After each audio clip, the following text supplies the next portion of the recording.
दोस्तों यहाँ पर आप लोगों को स्क्रीन पर एक कमेंट नजर आ रहा होगा। ये जो है कमेंट मुझे बार बार किया जाता है। इससे पहले भी मैं आप लोगों को शायद भी जवाब दे चुका हूं।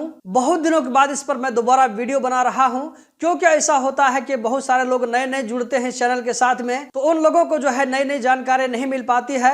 तो ऐसे लोगों के लिए इस वीडियो को बना रहा हूं। यहाँ पर आप चाहें तो इस वीडियो को पॉज करके इसका कमेंट पढ़ सकते हैं। इस कमेंट को पढ़ने के बाद में आप लोगों को पता चलेगा कि इस कमेंट को जिस भाई ने किया है इसके ऊपर में ओरेडो का जो है लगभग 5 साल पहले का बिल है। ये भाई इस वक्त कतर में मौजूद हैं, रमजान में छुट्टी में घर जाने वाले हैं। तो ये पूछना चाह रहे हैं कि ऐसा तो नहीं है कि मेरे ऊपर में जो ओरेडो का बिल बाकी है तो उसकी वजह से मुझे एयरपोर्ट पर रोक लिया जाए। एक भाई ने यहाँ पर जवाब दिया है कि इस भाई के ऊपर में भी ओरेडो का बिल था, लेकिन ये भाई इस वक्त जो है छुट्टी में घर गए हुए हैं। तो इस भाई ने अपना एक्सपीरियंस शेयर किया है कि मुझे घर जाते हुए कोई दिक्कत और प्रॉब्लम नहीं हुआ। बस ये है कि अगर आप छुट्टी में जाते हैं तो आप जा सकते हैं, आ सकते हैं, लेकिन आप जैसे ही अपने इकामा को कैंसिल करेंगे, कतर आईडी को कैंसिल करके जाना चाहेंगे, तो उस वक्त आपको एयरपोर्ट पर रोक करके बिल के बारे में पूछा जा सकता है। यहाँ पर आप लोगों को नीचे में एक और कमेंट नजर आ रहा होगा। इस भाई ने जो रिप्लाई के तौर पर किया है, कुछ नहीं होता, इसको भूल जाओ।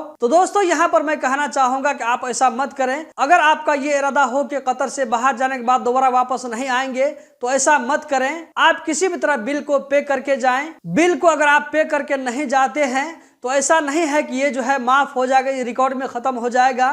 दोस्तों ऐसी बात नहीं है, ये आपके जो है रिकॉर्ड में हमेशा के लिए लिखा रहेगा। इस वीडियो को देखने के बाद में आप लोगों को पता चला होगा कि अगर आपके ऊपर में किसी तरह कोई बिल बाकी है, अगर आप छुट्टी में जाते हैं तो जा सकते हैं। अगर आप अपना इकामा को कैंसिल करके जाना चाहेंगे तो आपको बिल पे करना होगा, उसके बाद ही आप कतर एयरपोर्ट को एग्जिट कर सकते हैं। दोस्तों उम्मीद करता हूं आप लोगों को वीडियो जरूर पसंद आई होगी।